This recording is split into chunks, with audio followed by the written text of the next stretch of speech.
Ako po, lagi ko pong sinasabi, dahil totoo po, ako po sa lahat ng mga naging kandidato para sa Pangulo, ako na po ang pinakamapalad. Dahil po, ang naging partner ko, ang naging Vice President ko ay yung pinakamagaling, pinakamabait, pinakamahusay, at pinakamatapang at bukod sa lahat, ay pinakamalalim ang pagmamahal sa bansang Pilipinas, si Inday Sara Duterte.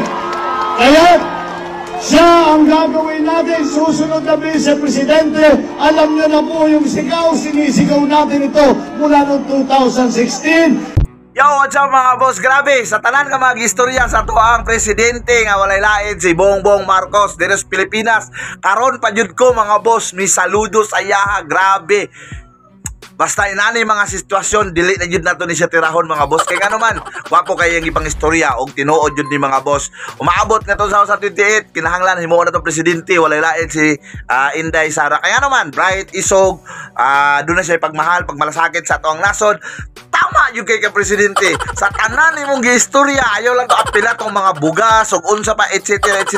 Dire lang ta. Saludo sa imo si BM Solid Vlog, si AK Batang Mindanao. Grabe gikan na sa akong kasing-kasing kay nga naman nakita nako, napil nako nga kaning imong giistorya aron tinuod ni about kang Inday Sara. Murag wala jud ka na makakani. Gikan jud ni sa imong kasing-kasing, dili ni siya gikan sa imong una-una. Kay nga naman nakita nako nga kanang imong giistorya maupod na siya ang kinabuhi ni Inday Sara. Moingon ta karon og ka-bright atong hisgutan.